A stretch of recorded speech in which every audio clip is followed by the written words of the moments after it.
wildebeest migrate same as the wildebeest of the Mara. These ones don't, no. They don't have the same amount of space as the wildebeest in the Mara have. They also don't get into these big numbers. So that is why they've made territories in the case of males and home ranges in the case of females. So yeah, their whole strategy is a bit different in the way that they move around, and it's also subspecies. So the ones that do the big migration, they are the western white bearded wildebeest, and these guys are blue wildebeest. So I think in Africa there is about 5 different subspecies of these wildebeest, all in different areas. Some of them I can't even pronounce their names. So we've got the blue wildebeest, we've got the western white bearded wildebeest, we've got the eastern white bearded wildebeest, and then 2 more, but I can't. The one you find somewhere in Mozambique, northern Mozambique towards Malawi, I think it's called Nasai wildebeest, and the last one has really just jumped my memory now. Yeah, these guys, I think maybe all over they'll have different. Folks, maybe while I struggle with finding it somewhere in my files, maybe you can assist me and see if you can help me to get that last subspecies of wildebeest.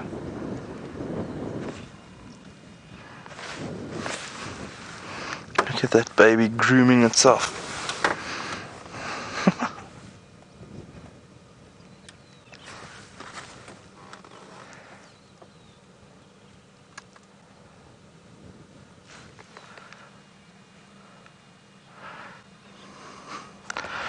You can do a bit of an African eye test as well.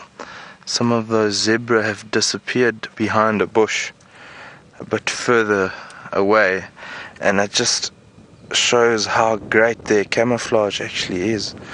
We've only got visual of the one, that's very easy to see, and then the other one's behind that bush, and if it wasn't for the tail that's swinging around chasing flies, or him moving around feeding, we probably would have struggled big time to see it.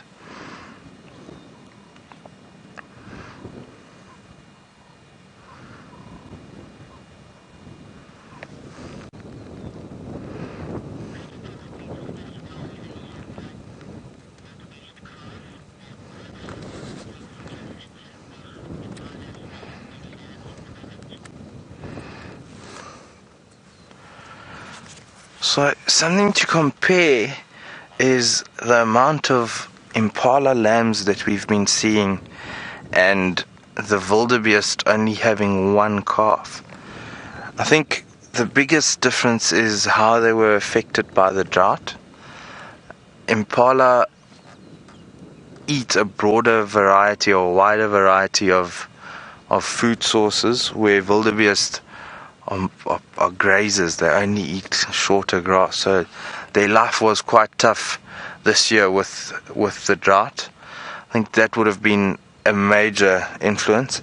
Another thing is that the impala have that set rutting season in around April, and with the rut a lot more females I think get covered and fall pregnant. I don't think wildebeest have a set rutting, have any sort of a rut, so it just all depends on where the females are and if they are in estrus and ready for mating. Oh, this guy is still very young. He might be younger than I thought. You can still see the umbilical cord on his belly, still drying out and waiting to fall off. So he might be under 6 weeks old now. I think it takes about 6 weeks for that to dry out properly and fall off.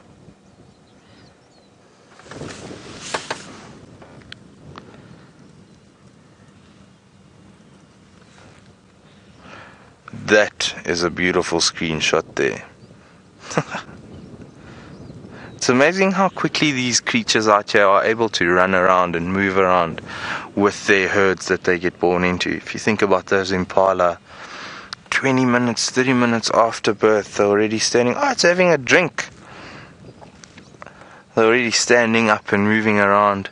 And with the wildebeest, it's very similar. They're almost instantly ready for action. And it's important that they are. If they weren't, they would have had to separate from the herds and stay for a while, stay away from the herd for a while, hide the baby, give it food, very similar to a den of a lion or a leopard when they give birth. So these babies are ready for action from almost minute one.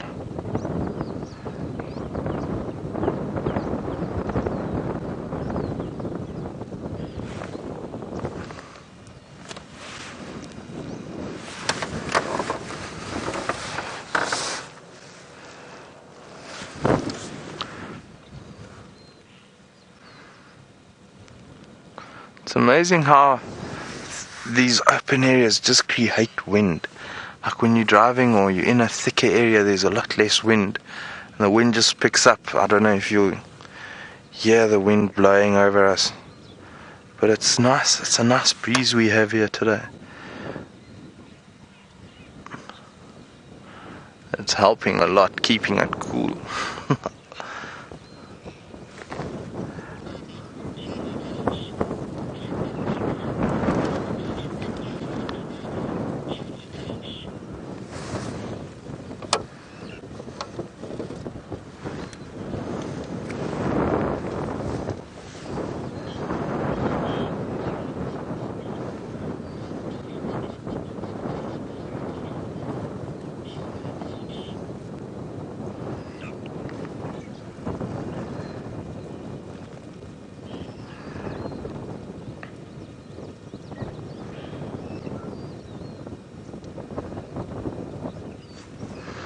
That little guy wants to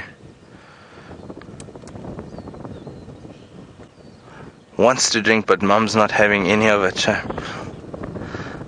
Come on, Mum, just give me a minute, stand still there. No, Mum's ready for a rest.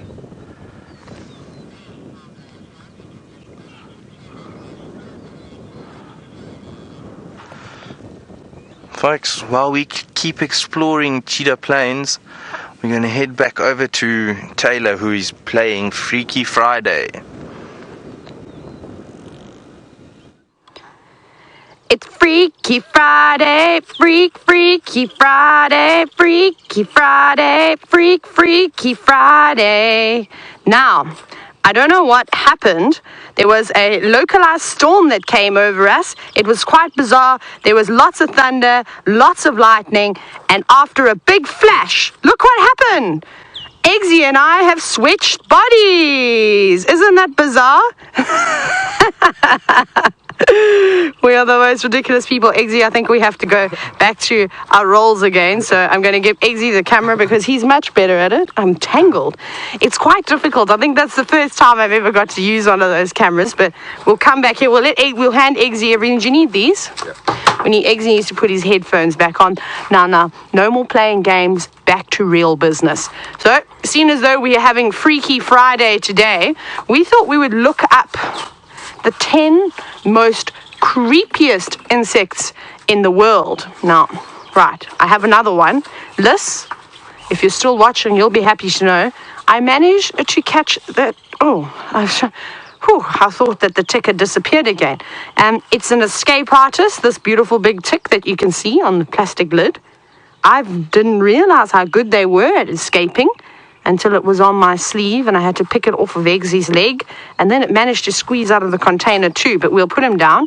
Right, we use the feather because we are gentle. Off you go. No, we actually have to put him in the container again. You have to go in there because you don't behave. Here we go. Right, now I'm going to see if I can show you this tick, but it doesn't like to stay still. We'll go to the microscope view. Hey, look at it. Look how cool it is. Don't you think it looks like a piece of artwork? It reminds me of some of Picasso's paintings. The way that it's got... No! I'm trying... No, see, it's messing with me because I had the perfect focus. There we go. Hello? No? It's so hard. How does... I don't know how James does this. I need some practice. Okay, well, come back to me. Oh, no, there we go. There it is. Now, there's actually a bug called a Picasso bug. And it's got the most beautiful markings that resemble this tick. I'm not very good at this. I think we should just come back to me. I'm very hopeless. Okay, I'm going to put it away. Terrible. Absolutely horrendous at the microscope. But I'll come and practice. But maybe we can have a look at him quite closely. Eggsy, watch out. They can jump. Eggsy's not cringing. No, of course, these ticks don't jump very well. Well, not quite like a jumping spider can jump.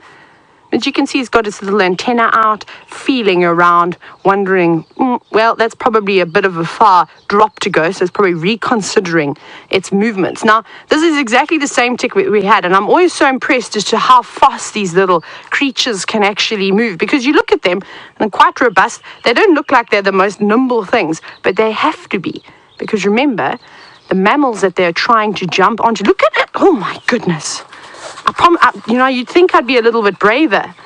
Come here, get in the container and we'll put you outside. We'll go and we'll put you on an Inyala.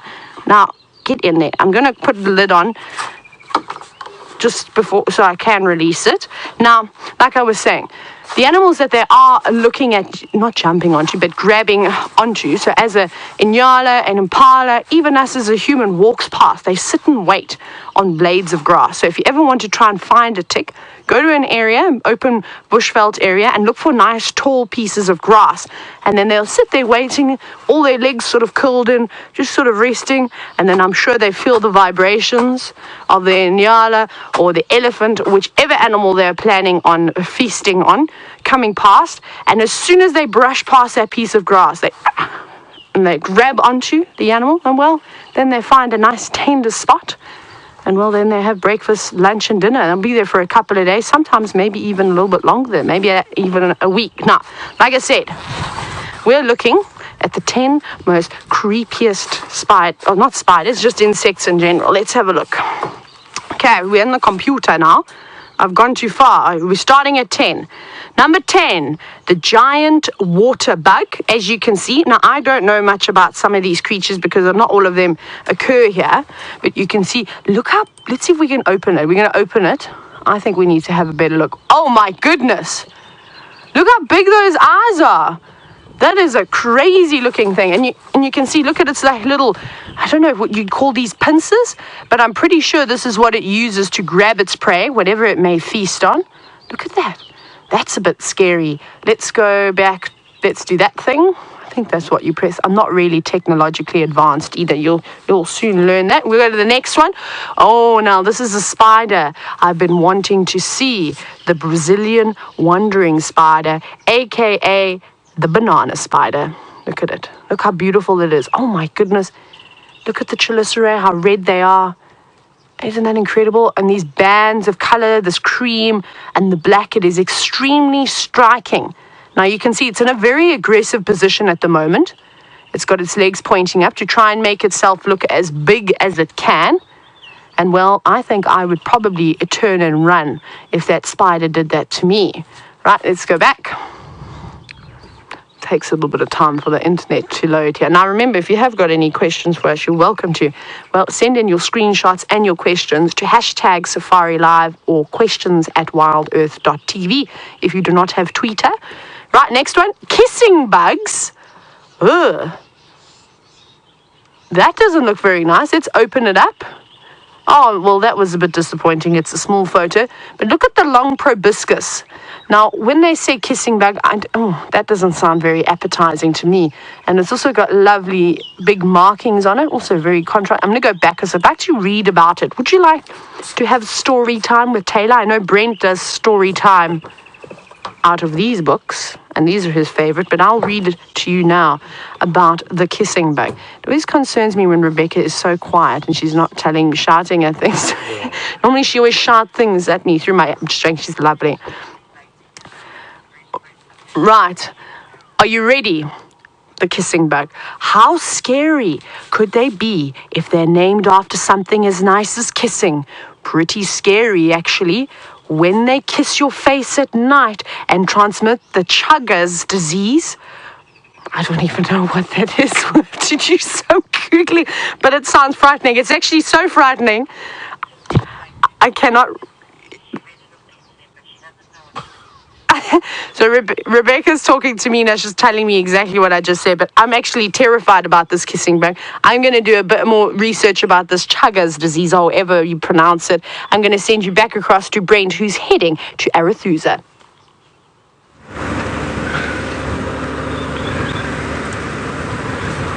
Taylor better be careful she doesn't kiss the kissing bug. Now, we've checked down around Twin Dams, the tracks of young Hosana. Head down to the south. Unfortunately, no sign of him or Shongile around there. So Viam and I had a chat.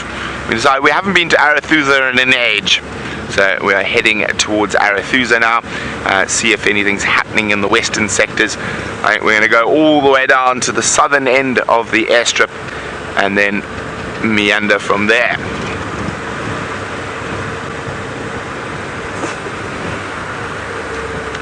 Sounds like the Nkahumas are still very much flat cats.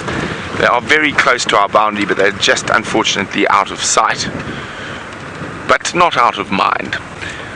Remember, hashtag Safari Live or questions at WildEarthTV if you want to ask us anything. And we thought it was going to turn into a scorcher. It still might, you never know with the clouds going to break up, but at the moment it is incredibly pleasant. It's not too hot, it's not too cold, and the sun isn't beating down on us. So hopefully the big cats feel the same way, or even better. Maybe we will see my favorite animal, the African wild dog.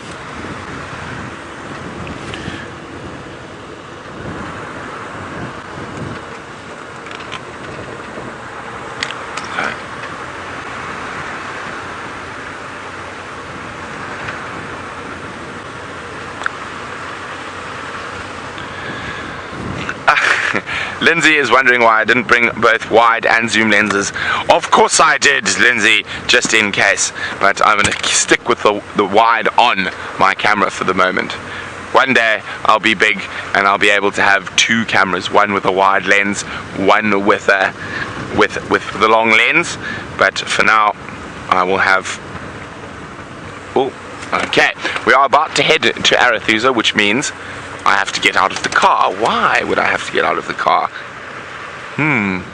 Because I need to put up my aerial.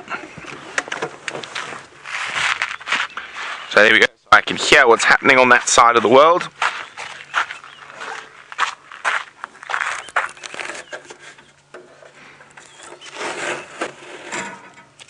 It's been gaffer taped to the side of the car. Now I should be able to hear.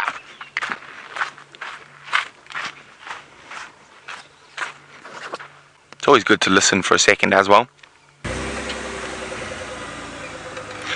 Viam was saying he hopes we're going to find the Anderson male. I think that would be wonderful. I haven't seen him in an age. Or it would be great to see Salahesh possibly.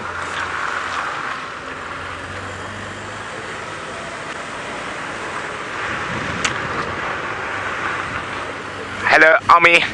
Ami would like to know, what is my most favorite thing to photograph? Wow, that's a difficult one to answer. I actually like photographing everything, from impala to lions to leopards to the sky. It all just depends on what's in front of me.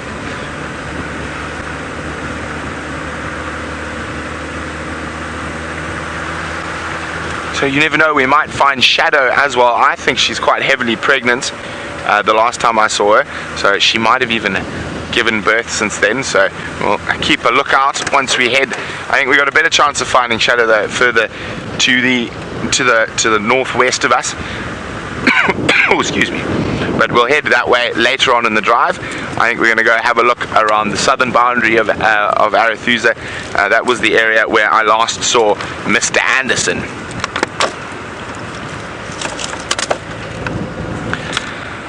And we're going to keep moving. I'm going to have a sip of water while I cough and splutter my way through the rest of the drive. But let's go back to the Wildly Beasts with FW.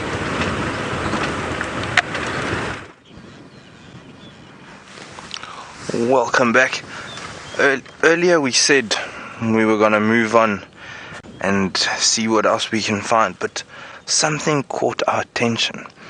In the middle of screen there's a stump. And just before we left and took off, I saw the stump and thought it was something else. So while we're still here, let's have another look at these wildebeest and zebra.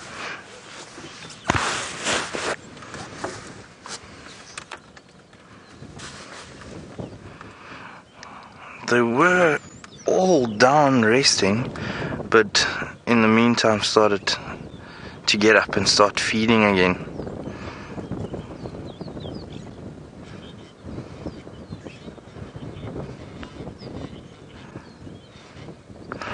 Robin, you would like to know if wildebeest allow alloy suckling? Not that I'm aware of. I don't think I've ever heard of that happening. I might be wrong, but as far as I know, I don't think so. So that other wildebeest species has jumped back into my mind, and I think it's called a Cooksen's wildebeest. I'm not sure where that is from though, where in Africa you see them, but at least we've got the 5th subspecies now.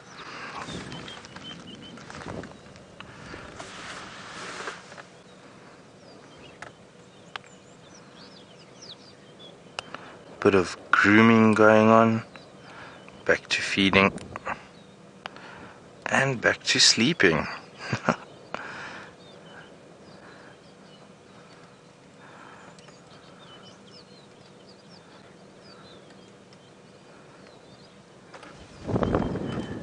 From that beautiful sunrise we had earlier, it's actually great that there's more and more cloud cover coming in, and we are not being burnt to bits out here at the moment. Let's hope this cloud cover stays and brings a bit of water with. It's been promising over the last couple of days, building strongly. The last 3 or 4 days have been very hot and the humidity quite high as well, so hopefully this is the break we've been waiting for.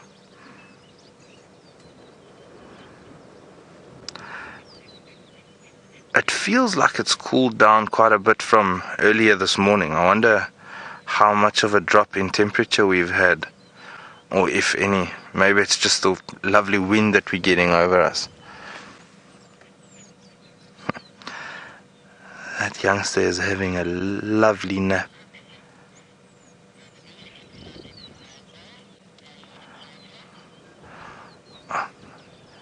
Thank you very much, Rebecca. The Cooksen's wildebeest is found in the Luangwa Valley in Zambia. Maybe another trip of mine, as I want to go and see the Great Migration, maybe I must go and visit all the places of all 5 different species and see the differences for myself. I know the horn structure on the western white-bearded wildebeest is a little bit different. I think the horns come out more in the central part of the head, not as on the side as what we have with the blue wildebeest down in the south. Where did that ox be? Oh, there it is, cleaning around the base of the horn on the 3rd wildebeest. Now it's gone on the other side of the head. Wildebeest isn't liking that, and it's back on the back, away from any danger.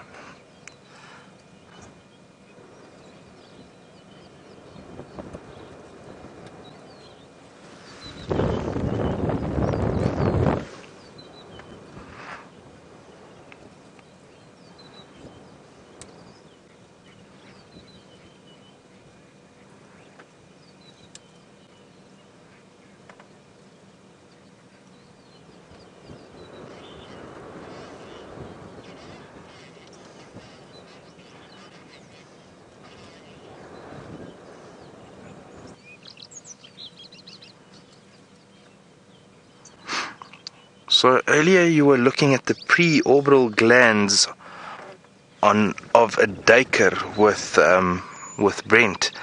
With the wildebeest, you can see these preorbital glands as well. I wonder if we can get in a bit closer. All the way. That's fine. But yeah, just under the eye they're situated, and I must actually look around here a bit later on if we can find a territorial marking against the tree where a male had rubbed it off. It changes the color of that area completely where they rub it off to a brownish reddish color. So the wildebeest, they use that as a scent mark, dung piles, and also they've got pedal glands. Pedal glands meaning it's something that's in between its hooves, and they often kick the ground and paw the ground, and that is also part of their territorial marking.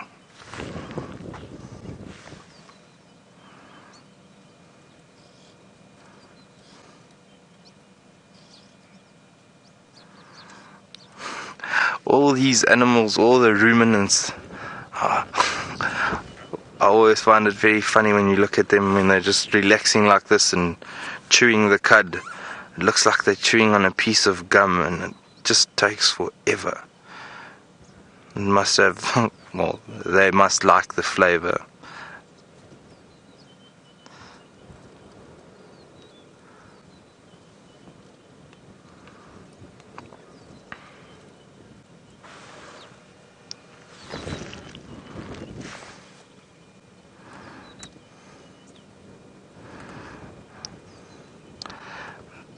Those zebra that moved away a bit earlier, they've decided to come back a little bit closer. So we can have a nice look at them again. See how those tails are constantly moving. So that's one of their techniques to keep flies off them. And the same... John, you were asking why those tails were swinging around or wagging the whole time, and there you've got it. It's to keep flies away, try and keep flies off them. You'll also see these little twitches that the zebra, there we go, there was one of those twitch on the shoulder blade, there's another one, and that movement of the skin allows or chases flies off as well. I've heard with the stripes that also helps with biting insects and flies sitting on them.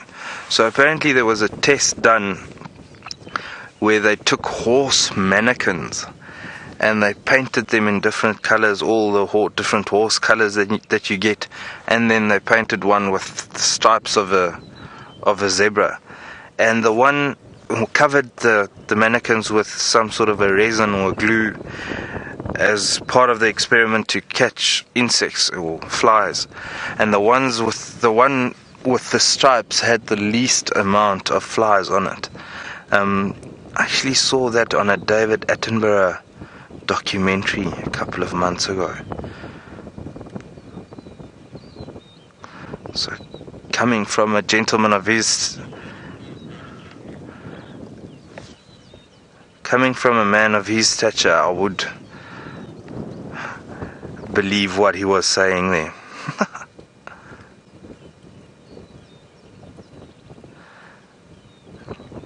With zebra, there's not many visual effects of seeing male and female, except for that little thin line under the tail as we're looking at this guy. So that is the male. That thin line in the females are a lot broader. So a quick way to see male and female and the difference between the two is just to look for that line between the rump. There we go, there's a female. You see that line is a lot broader.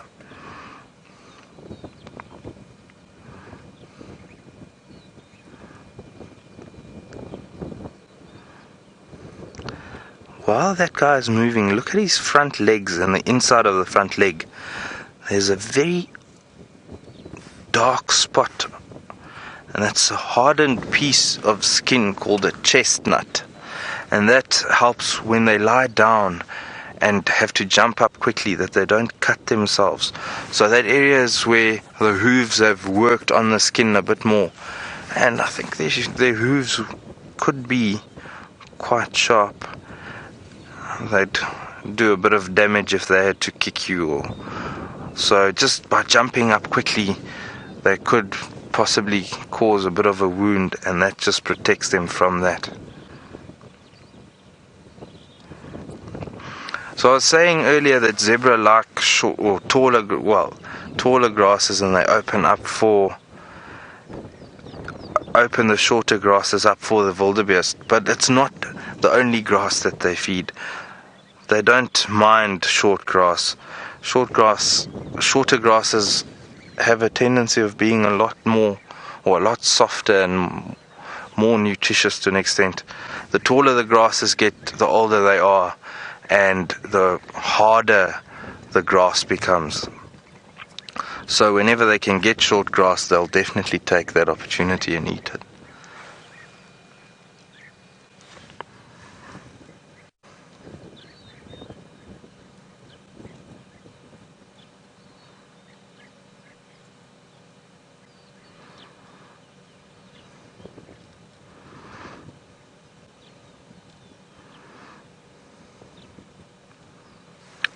There's a bird sitting behind them,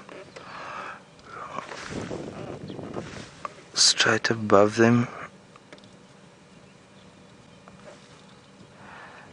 There we go. It looks like a starling.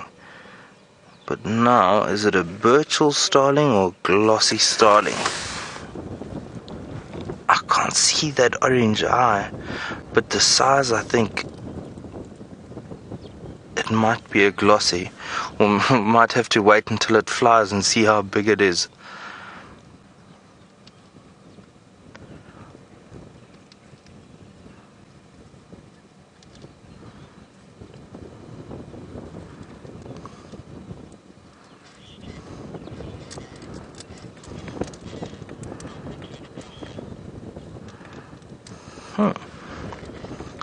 Helena, you would like to know what the call is for the Cape Glossy Starling.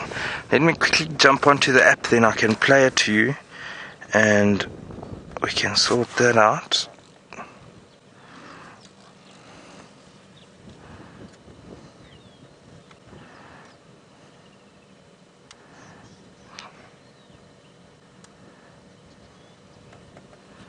Just hold on 1 second. I wouldn't say it's one of the prettiest calls, but here it goes.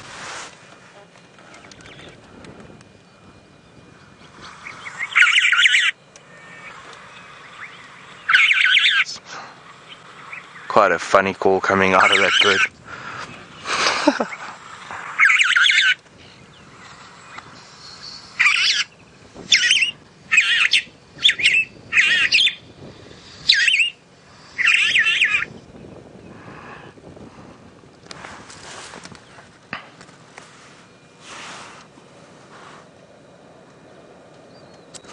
Ooh, there's a grasshopper. There we go, I've got you.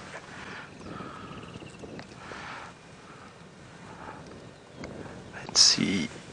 I hope it's not gonna jump off. When I caught it now, when they extend their legs, there we go, you can see a bit of color on the leg here. See how the red color, and that is almost to tell predators of these guys, maybe a bird that wants to catch it, it might be dangerous, so leave me alone. Some other locusts or grasshoppers, they've got a lot more color to them, but red, as we all know, is a color of danger. So I don't know what species this is, but it could have some form of a chemical protection against predation. But just look at this thing's camouflage. Imagine it was sitting on a tree or a blade of grass. We wouldn't see it at all.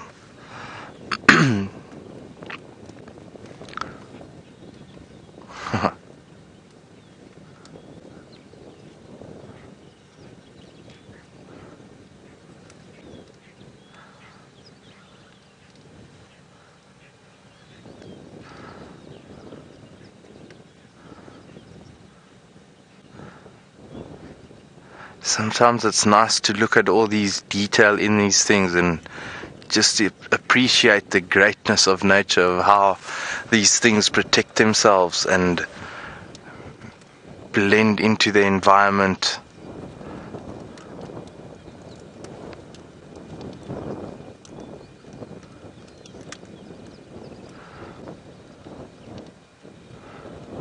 Sure. Well, off you go, sir.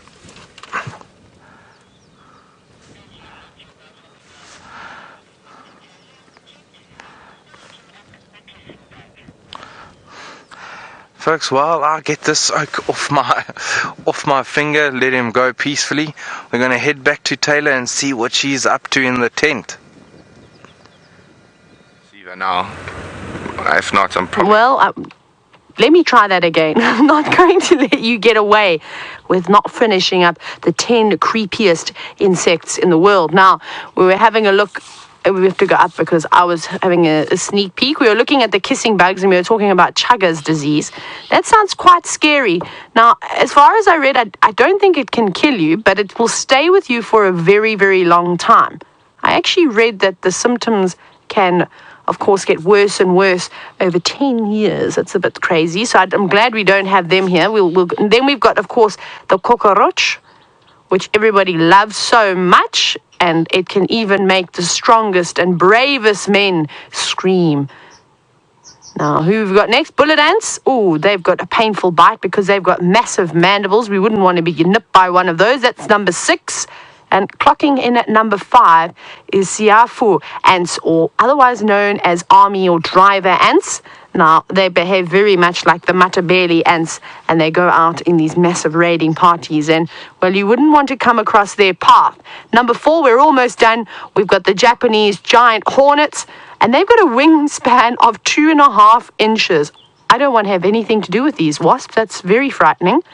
Oh, my goodness. And look who's coming in at number 3, the tsetse fly. Now, you probably, maybe some of you have been nipped by a tsetse fly, and I'm sure Brent has had many a tsetse flies encounters in his life. It is not fun. They even bite through denim jean material. Can you believe that? It is horrendous, and they are attracted to the color blue.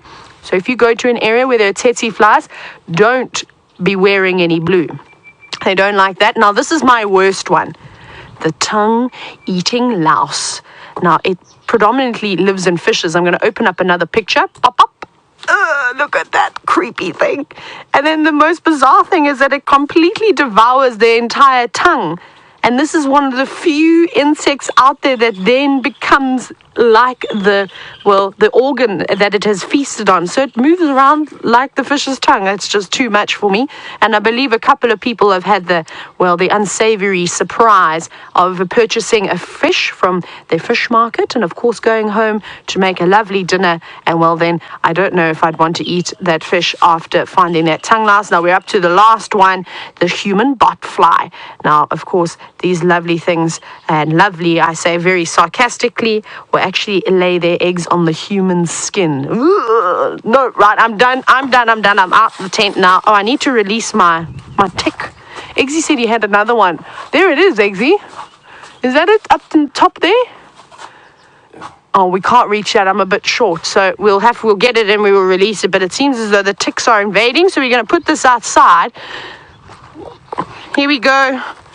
Bye, tick. On the grass you go. We'll just put that down there for now. Look what we've got. We've got another game for you.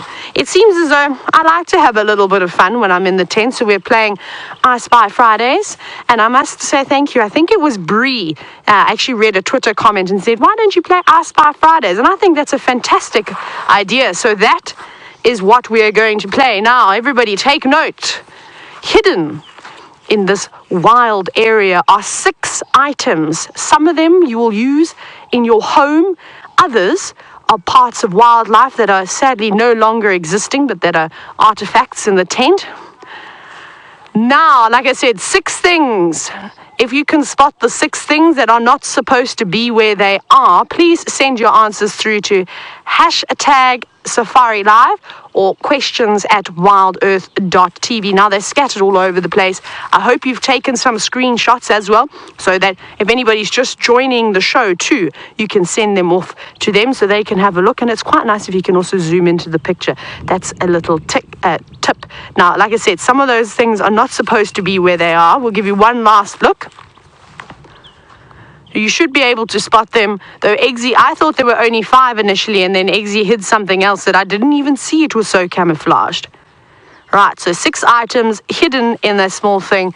I'd love to hear from you, but we won't give the answers just yet. We'll give it about 10 minutes or so to give you a bit of time, because it's obviously, it's a very, very, very difficult challenge. Right, now Eggsy, what are we going to do next? Oh. Okay, so Elaine says that the creepiest insect she's ever seen, I'm going to quickly Google, is the armored cricket. So I'm going to bring up a picture because we've got technology, and obviously I can't do this on Game Drive, so I'm quite excited. Let's have a look. Now, I used to see lots and lots of armored ground crickets. Where's a good example of one? This one's quite nice. Look at that. In Zambia, actually. I haven't seen too many in South Africa. Look how cool that is. I think they're quite lovely, Elaine. I actually have to disagree with you. And the reason why I enjoyed them so much was because the marabou storks that used to, of course, flock in those areas on the big open plains, they used to feast. Sorry, who's just landed in that tree? Can you see that little... Oh, no, it's... There's a black-back buffback.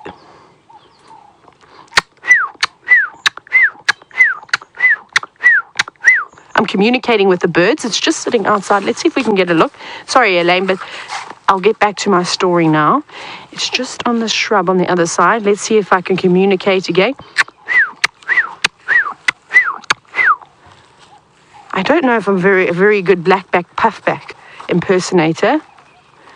Oh no, it has flown away. I think I scared it. Okay, that's fine. Right, we'll go back inside the tent then. I'll hide my head in shame because you'd think after 5 years in the bush I'd be a bit better at my bird calls.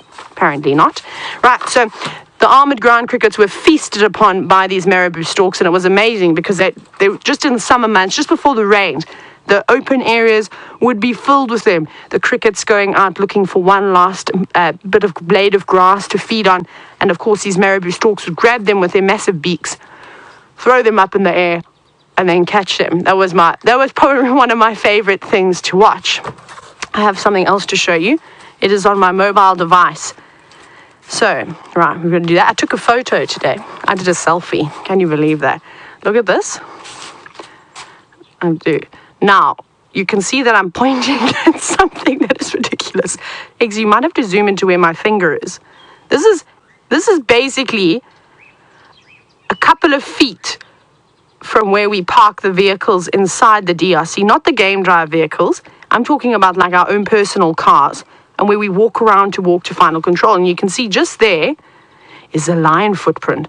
And it seems as though there were a couple of lions walking around camp last night, which makes me a little bit nervous sometimes because, well, we've got to get up and, walk to the restrooms and all types of things like that. So can you imagine in your sleep, just trying to find the light to switch on? 'Cause I know I always do with my eyes closed.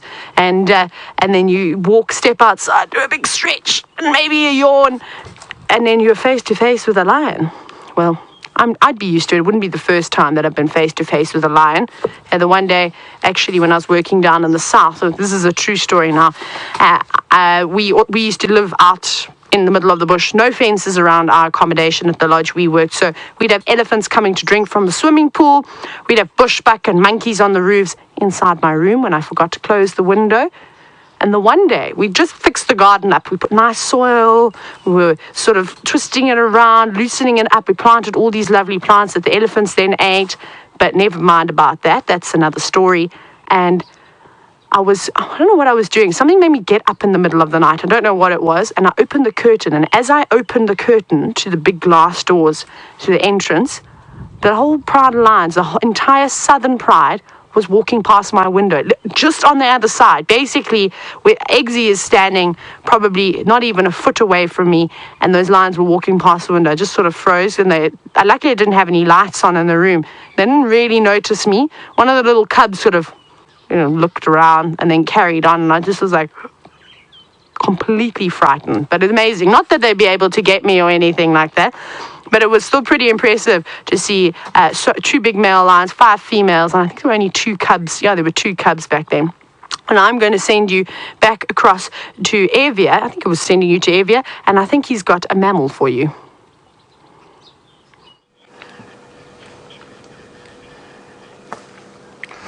Welcome back. We have got some impala.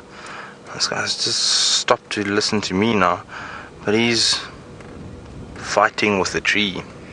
Maybe he's got an itch on his horns or something that's bothering him, trying to get rid of that, or just being silly and doing a bit of practice for the next rutting season. Maybe not wanting to spar with the other guys. He's working on his own skills with something that can't fight back. Maybe getting rid of something that's causing a bit of discomfort on his head, or just playing with the tree, maybe keeping himself busy, or like I said, preparing himself for a fight later on.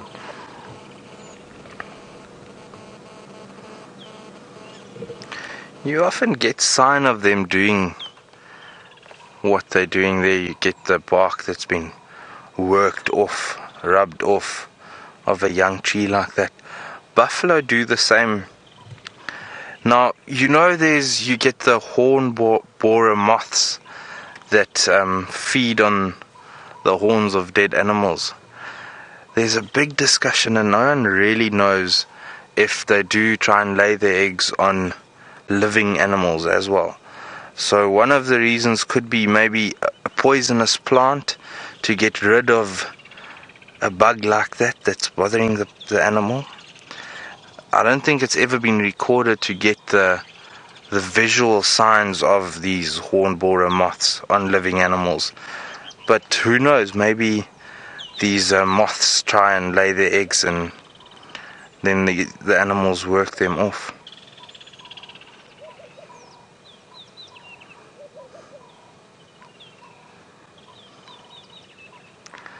There's a lot of woodland kingfisher activity in the area. They're calling constantly from almost every direction around us, almost a 360 degree theater of noise coming from these guys.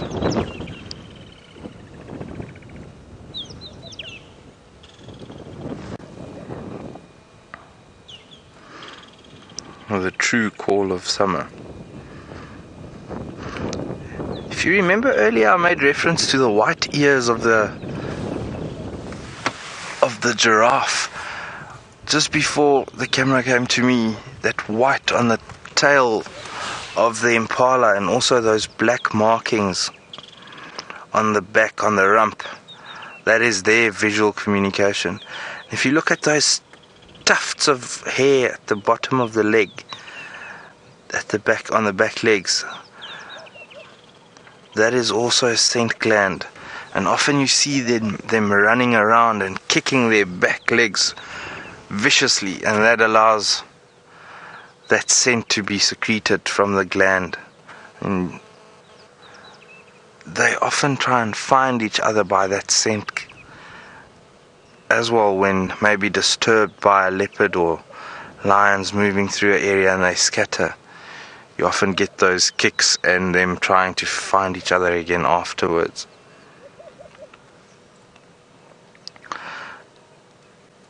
I've seen it a couple of times where impala will follow predators if they spot them. So we are in the area where Vatumi was yesterday. It doesn't look like there's anything here at the moment, and the very laid back, relaxed behavior of these impala is just adding on to that thought that he might have moved on from his from the spot that he's been spending quite a bit of time in.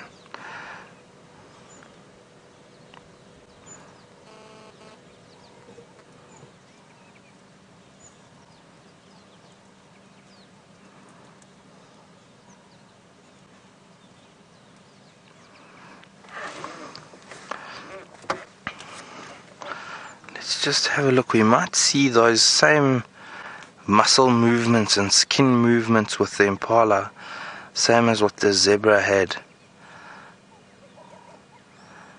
to keep the flies off them. So also a lot of tail movement that'll help with the flies, chase them off. And I've seen a bit of that muscle movement as well a bit earlier on.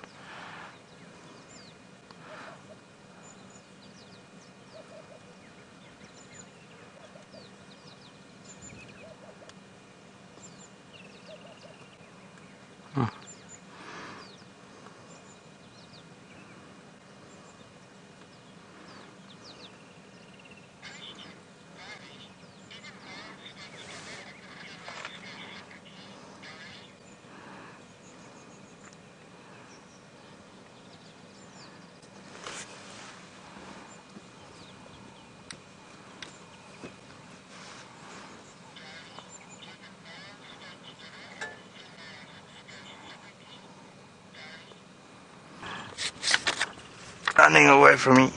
Got him again.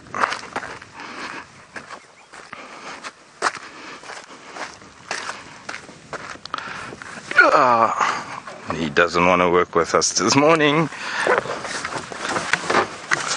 Where have you gone now? Now I'm not going to get my hand in there. Let me quickly have a look in the reference book.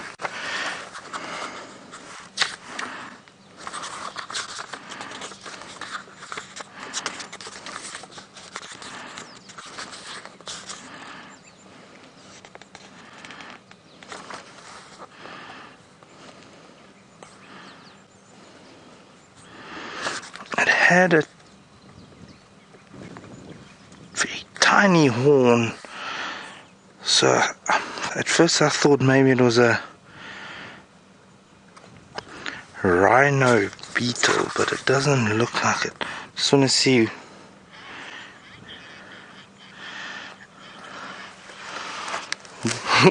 While we try and find this guy again and find out what it is, we're going to head over to Brent and see what he's got on Arathusa. Now we've traversed quite a bit of Arathusa. Unfortunately, it's all quiet on the western front. We did have tracks of some male lions, but they left us and went further to the east, and tracks of a male leopard who went further to the west. But it has been quite nice just slowly bumbling about Arathusa. We haven't seen too much general game, but I'm heading towards the northern side of the Arathusa airstrip at this very second, and I bet you we're going to see something that you're not expecting, or maybe you are expecting. I wonder which. It is nicknamed in the aviation world the pregnant guppy, and it's one of the hardest working aeroplanes in Africa. There we go, the Cessna Grand Caravan. And a pregnant guppy because of the baggage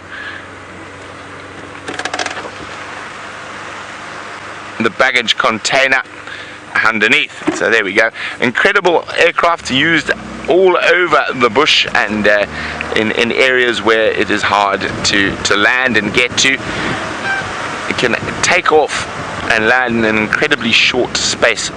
I think you can put it down and take it off in less than 400 meters. So that's why it's such a good aeroplane for the bush. And also, one of the most important things when you're looking for a bush plane is you want fixed suspension. Oh, they're very nervous. Zebras running off. There's zebras. I didn't hang around too much. There are still a few out in the open. I didn't want to go too close. There's some impala. He's a bit confused. I think he's smelling the hormones of the females after giving birth, but he thinks it's March already, it's rutting season. So he's running around snorting and chasing the ladies.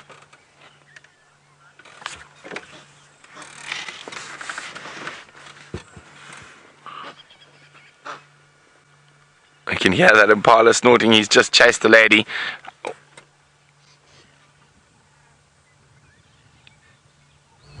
He is looking very proud of himself. Now, snorting again. Those are not alarm call snorts. Oh, looked like he was about to take off again.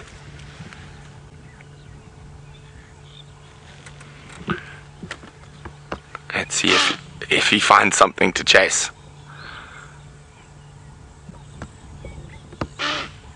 You too. Come on, there must be a female to chase. It's quite amazing and awesome to see them in full flight. I think he's definitely going to chase a female. There's some females coming up in the gori bushes ahead. Oh, there we go. Run, ladies, run! Let's just go forward, see if he pops out. Oh, there he is, he's popped out, so I need to go forward.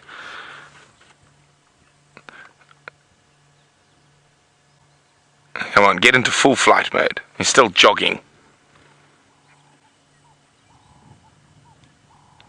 Ah, and he disappeared. Oh, he's just waiting to see if the male comes out, and there we go. He's chasing them all. Causing havoc in the bushes. The female and some of the little ones have run out onto the edge of the airstrip. Oh, look at them go! Pronkety pronkety pronk! I do love it when they run like that.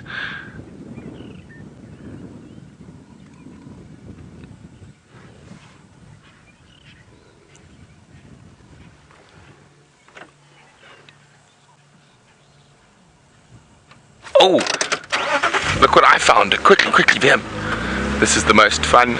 This is the most fun. We need to block him because he doesn't like the camera. There we go. Hello, Connor. Hi, Connor. Wait, we're not letting you go past, so you have to be on camera. Say good morning to everyone. A man, a few words, our Connor.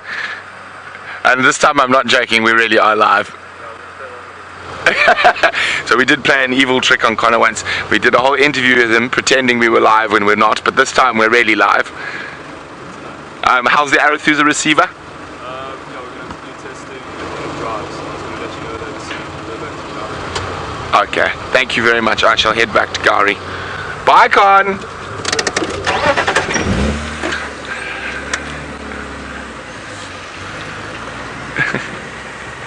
Okay, so we've been doing some testing on the Arathusa receiver, and we're going to head back towards where we've got lots of good stable signal. And while we do that, let's go back to old Twinkle Toes in the tent. Should I do my best impression of Twinkle Toes? Right. Brent, you've asked for it now, my friend. You've asked for it. So somebody, I can't remember who it was, but I had a very good chuckle. Someone shared and went and found an old clip of Mr. Fred Flintstone, of course, as he did his very signature Twinkle Toes. I need something to bowl, though. Where's a piece of elephant dung when you need it? They haven't been around here. Eggsy, have you spotted one yet? Well, should we just use this piece of this buffalo? We'll just use the piece of the buffalo horn, right? You ready? Eggsy, I don't know. Do you want to go in front of me? I think Eggsy should go in front of me so you can see. Right, and I'm going to practice over here. Are you ready? I'll try not to throw the buffalo horn at you. This is one thing that I'm good at. I actually have a really good aim, surprisingly. So, this is me being Mr. Fred Flintstone. Holds the bowling ball. It would have been better if I had a piece of elephant dung. Onto his tippy toes. Now, I've got a bit of a swollen ankle because I fell and injured myself during a rugby game. Right, up he goes. And then there's always that music. I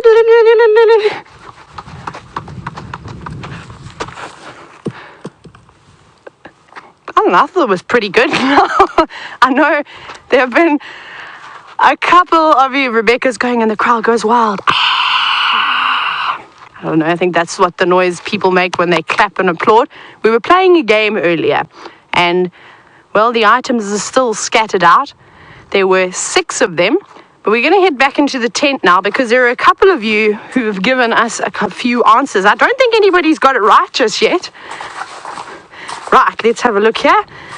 Right, microphone. Goodness gracious, I'm full of all sorts of goody things here. Let's have a look. I was looking at all sorts of things. We got a request to see a blue jay. Not a blue jay, a green jay. How beautiful is that bird? And we don't get those here. But I think it's amazing. Right, let's look. I'm going to read to you now. Amber says, answers to I Spy Fridays. A skull. Ooh, what skull, Amber? A water bottle. Okay, you got that. A broom. A chair. And then Amber also says a vehicle. I don't think there were any vehicles in that shot. We didn't get any vehicles, otherwise I missed it. It was very camouflaged. Oh my gosh, look, he's come to the tent. It's obviously thirsty because it's walking towards the big water bottle. I don't know if it knows how to open a water bottle. That was a little skink that came inside, obviously after all of the insects that are now living in the tent. So, Amber, unfortunately, you are not getting the winning prize. Then we've got Alana, 13 years old. Is there a broom? Yes, you're quite correct there. She says 2 skulls, but there's only 1 skull that I put out. A chair, that's right. And a turtle shell. Very good, Alana. So you've got 4 out of the 6 things. That's close. Justin says this is not an easy game. And the reason why I've had to make it so difficult is because the last ones were very, very easy that we played over the last few days. So I thought I'd need to step it up a bit. So, Justin, you've said there's a broom and a chair. You've definitely got those 2. James, warthog. Actually, you did it the best. You went, I spy a warthog skull, a water bottle, a glove, no glove, a chair and a broom. So you got 4 of those. Nobody's got the 6 yet. So you've all got warthog skull, you've all got the chair, you got the water bottle. And then what else? You got the broom. That's the broom that I used to clean the tent. There are still 2 more things that were sitting, that were very, very sneaky. And I need you all to identify them. So next person to guess, we just got to get, there's 2 more objects that are hiding away. What are they? Hopefully we'll get them. Did it broom? I have to look outside and count. Turtle shell, that's 1. That was sneaky. That was on the top right-hand corner. Should we go and have a look now? But don't show the ones that we haven't seen yet, Eggsy. I can't, something's wrong. I've got, my shirt is being eaten by either a no, it's not a walkie-talkie, it's a radio. It's my army days from when I was playing all sorts of games with my brothers. So we've got the broom. We got the warthog skull. We got the chair. We got the water bottle. We got the turtle shell. It's actually a leopard tortoise shell, but we'll let you have that one. Now there's 1 more, and I'm pretty sure Eggsy may have sneakily shown you. Rebecca's got the answer. She just tried to whisper it in my ear. Rebecca, you're not allowed to play the game. You know the answers. There's 1 more thing, and I'm sure that you'll all get it. So please let us know what the final thing is. And I'm sure you must have seen it when Eggsy zoomed into the water bottle, because then it wasn't well hidden. And I know, I'm trying to find, we used to have a dung beetle in here, and I don't know where it's gone, because I know Evie had a beautiful species of a dung beetle, and I really want to try and find it to, of course, show you. But it seems as though it has gone walkabout out here. I have to show you something. Please give me this hand. Just look at this. This is what happens when you work in the bush. Can you see Eggsy's watch tan? Don't you think that's incredible? That's what happens out here. That's the things that you get out here. It's actually distracting me. It is very, very prominent. But I've got the same thing. I've got a V-neck tan. You should see my sock tan. It's the most impressive sock tan in camp. Everybody's envious of it. Rebecca actually just said that when she goes on holiday, she just wears shoes and socks all the time so that she can try and get as good of a sock tan as, of course, I can. Right. I'm going to keep trying to find a dung beetle so we can have a look at a dung beetle underneath the microscope. So I'm going to go scouring out now in the field. But Avia's doing something bizarre on a termite mound.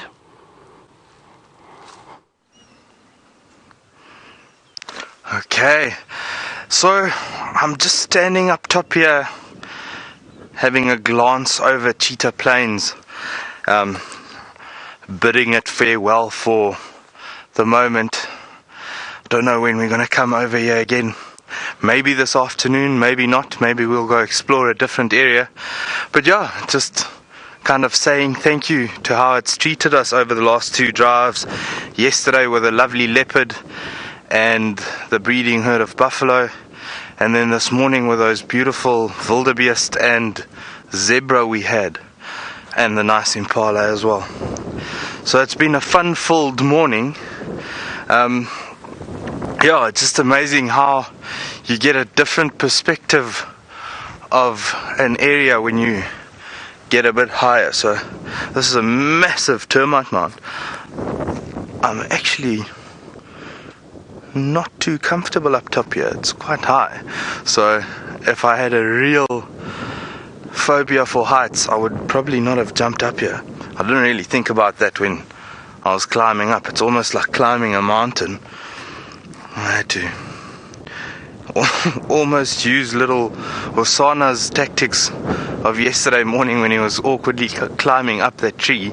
I did a bit of the same scaling up here. It was a lot of fun. Folks, while I get down again, let's go see what the other guys are up to.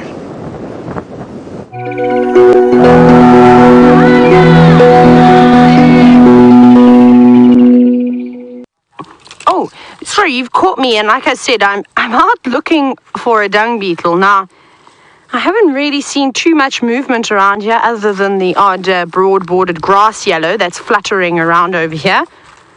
There's lots and lots of little grasshoppers too. I don't know if I'm willing to catch one in front of you because it may be a little bit embarrassing because I do a little pounce and then try and cup it.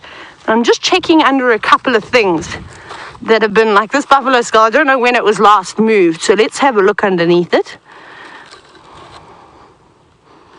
Nope. Nothing home underneath here. And I thought with it being so... Oh, I've got a little spider though. Let's see if we can... Where are you? Look, there it is. Can you see it, Eggsy? How tiny is that little spider? Just there. You see it? How small is that? It is teeny tiny. It actually looks like it could be one of the violin spiders. Now, we get a variety of different types of violin spiders. And the reason why I think it is one, just the shape of its body, but also these very, very long legs. It's very, very typical. Now, I was going to try and catch it and take it to... Oh, it's gone. Straight away, it doesn't want to be seen. Oh, dung beetles, where could you be? I don't even know where to look. There's not really much dung around here. The only thing that's been around the tent has been, of course, the lions. But I don't know where. What are you looking at? Oh, Eggsy's reminding me that I need to pick up the container. Thank you, Eggsy. Anyways, if you saw earlier, this is the tick capturing container because there's lots of them. We may actually have to try and get this other one down off the roof. And the reason why I want to get these ticks out of the tent is because they are bond ticks. They are not very nice ticks. I actually don't know if I mentioned that to you earlier. And now bond ticks, I'm a little bit, I need to stand on something. I don't want to stand on the chair because I just have a feeling I'm going to go overboard and tip over. Let's use this log. We'll just knock it off. Get up. Is that even a tick? Get up. Ooh. What is that? It's a spider. Look how cool it is. It's not even a tick. You can live in here. So as I was saying, sorry, the bond tick, like I said, it looks almost like it's got a Picasso painting on its back. It is a beautiful, beautiful tick, but not one that you want to bite it. And I'll tell you why, because I've got first-hand experience. I'm going to try and capture this little thing at some point because it looks beautiful, but we'll do it nicely and delicately. And I've been bitten, I think I've had tick bite fever 7 times, maybe even more. Maybe I'm just so used to it now I don't even pick it up. But basically, the tick will bite you, and hopefully you find it because then you know and you pick it up. Otherwise, you get a bit of a wound. It goes black and then it goes red, really, really red, and it can be quite painful. But that's probably the best part about being bitten by a bond tick, is that after a few days, maybe a week or two, you start to feel very hot, feverish. You start to get a headache. You feel a bit dehydrated. You feel a bit nauseous. You get a bit of vertigo. You know, it just sort of feels like, oh, maybe the weather's got you, dehydration, heat stroke. No, tick bite fever. And I can promise you, for 7 days, well, this is what I get. For 7 days, you will have the worst migraine you have ever had in your entire life. You are feeling exhausted, like you just cannot even open your eyes or lift your head off of your pillow. It feels like your body weighs 155 million pounds. It sounds like it's cemented onto the bed or the couch, wherever you are. It's terrible. And you're hot and you feel unwell, and there's nothing anybody can do about it. That's the worst thing. And you don't really build up an immunity to it either. You just keep getting it over and over again. I thought it was woodpecker, but it sounds like it's just somebody in the workshop hammering away. Obviously, the day is getting started now. Yeah, so like I said, when you are walking out in the bush, be very careful. Make sure you check around your ankles. They'll always crawl onto your shoes, into your ankles. They may even crawl up your pants. Be careful of those naughty ticks. Or under your arms, and just any spots that obviously that are nice and warm. That's the most important thing. When you're in the shower, just have a little look, because I promise you can go for a couple of days and not even realize that you have a tick on you. Every single guide has experienced that. And Brent will tell you, Evia will tell you, Jamie, James, and Steph, anyone out here, tick bite is not for the faint-hearted. It is really, really miserable. Should we have a story time? Now, just making sure my radio's on my pants. I keep almost losing all my equipment today. So, it's going to be story time. Now, I hope I don't read... Excuse me, woodland kingfishers. We're trying to have story time out here now. They're being so rude. They're calling over the sound of my voice. Oh, here's a good one. And I know we have lots and lots of jackal fans out here. Should I read you the story about how the jackal got its markings? Well, I'm going to read it anyway. And remember, I am still waiting for the final answer. Let me just check here. Nope. No one's got the final.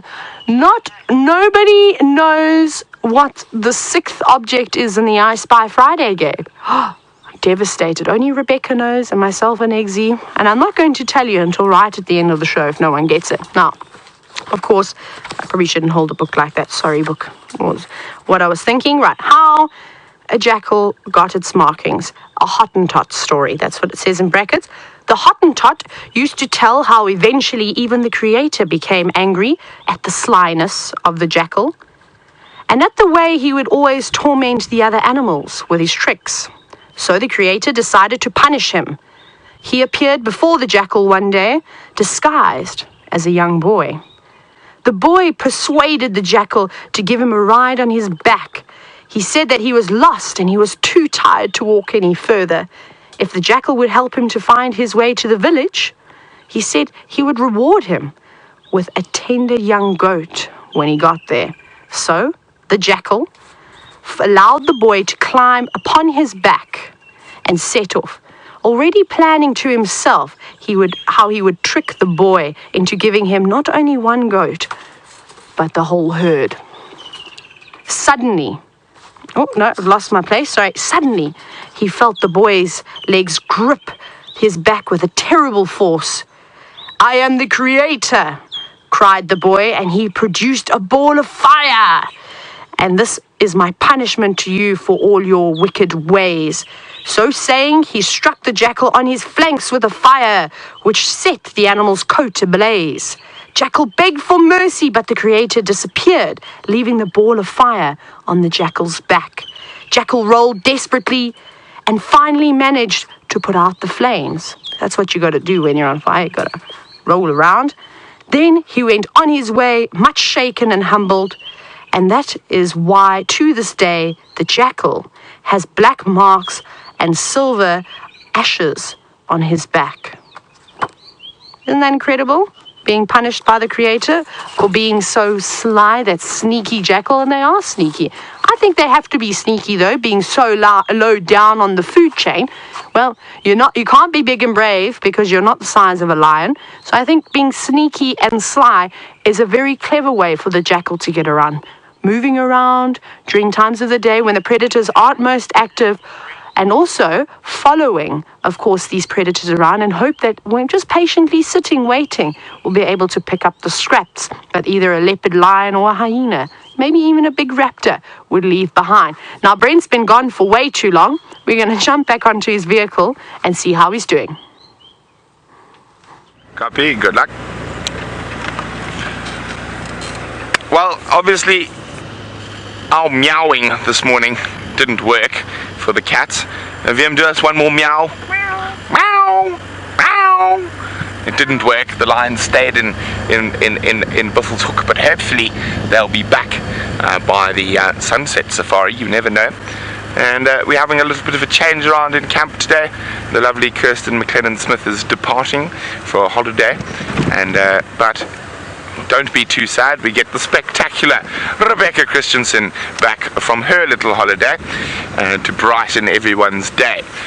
Now, we are going to just check around here. I've looked quite carefully on Djuma for any sign of Krula and the cubs, and it seems like there is none. I think they are well to the south by now. They've headed south for the summer. Oh, land, yes. Good bee. No, bad bee eater. It landed as I said land, but then took off immediately. I should have stipulated that he needs to stay. Oh, he's landed. A bit far away, but there we go. A European bee eater who has definitely migrated south for the summer. There you go, give yourself a little plump. You're on TV. Yes, make yourself look good. No makeup team here.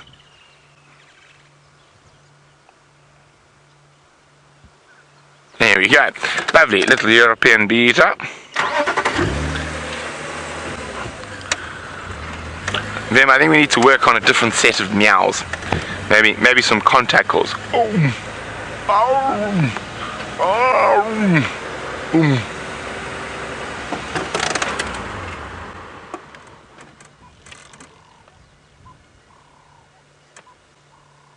There's an extremely upset Franklin.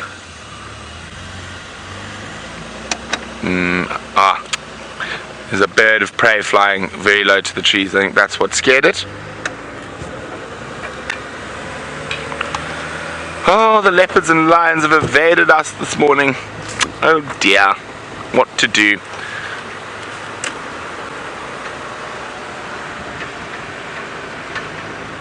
And they just had to mock us by walking right outside the DRC. Okay, well, we are going to say adieu shortly. So from VM, aka the Wildebeest, and myself, Brent, it's been spectacular. We did get to have a lovely Ellie sighting, and I have missed spending as much time with elephants as we have. But we will see you all again in a very short few hours for the sunset safari. So toodles, and let's go over to fall over Taylor in the tent.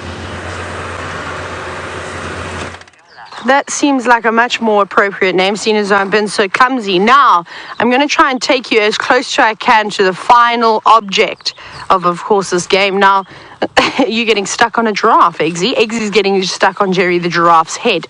Now, I'm going to show you how it's very carefully positioned, just down there on a stick. And I believe that, Claire, you got it right. It is indeed an African land snail shell, strategically placed on a stick. Isn't that amazing? And now, Eggsy, you can stay there because I know you're running out of cable. But there's something else that a few of you actually thought that we'd placed, and it was this log.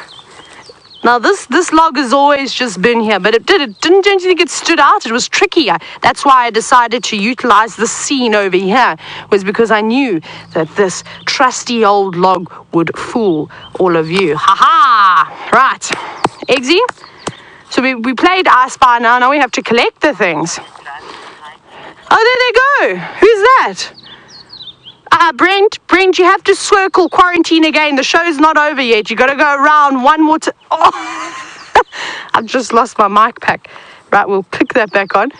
I think Brent is now coming here. Here he comes. Oh no, I'm scared. He's bringing his big stick as well. This makes me exceptionally nervous. That was actually a very good throw. Well done, Brent. I'm actually very impressed. I don't know what should we go and pick up what he threw? Should we throw it back? I'd have to throw something bigger. Okay, no, I don't know if this is going to be heavy enough. Brent, are you ready? The wind took it. It's so windy out here. It's like the Eastern Cape all of a sudden. He laughed at my stick throwing. That's terrible. We'll have to pick up a cricket ball or a tennis ball. And we'll have to have a real competition then. Like I said, that was not... I probably should have... No, I like the snail shell. We won't throw that. We'll keep it. Now, we, of course, have to pick up all these items. Actually, let me fetch them now. Right. I'm going to grab the broom while I'm here. Now, remember... We are starting TV soon, and if you're wondering what that's all about, is that if you are living in the US of A, of course, pick up all my other things, you can watch on Nat.Geo Wild on the 1st of January on Sunday night. Collect all my items that I've hidden up in the trees, and well, we're going to be going live and we're going to be doing a long series, so we hope that we keep you there and keep watching us, but we'll still be doing our normal safaris too. Warty the warthog skull. Back into the tent we go. Oh, no. Probably... Yes, Rebecca says that we must always pack your toys away. So as you can see, it's a very educational show teaching your kids to pick up after themselves. And my mom would probably be very proud of me. She'd say that I'd probably just want to leave everything outside. No, I cannot walk all the way over. I'm not a very good donkey. I can't pack too much. Can't pack, unfortunately, too much into my little short Tyrannosaurus Rex shaped arms. That's what I always used to get teased about, because my arms don't really match the length of my body. And we actually had a standing competition today to see who is taller. I've got a very long torso. I don't know if it's my legs are long, but a very short neck then as well, because my shoulders are higher than everybody else's, but then everyone else has got these giraffe necks and makes them much taller than us. So I suppose that we aren't too much different from the animals that we are viewing all the time. But now, unfortunately, it's come to the final seconds of the show. It has been absolutely wonderful to spend another morning out here in the glorious tent, and, well, of course, being able to step outside too. Thank you to all the ladies in Final Control for putting up with all of our antics today. It has been wonderful, but we'll catch you for the sunrise safari a little bit later.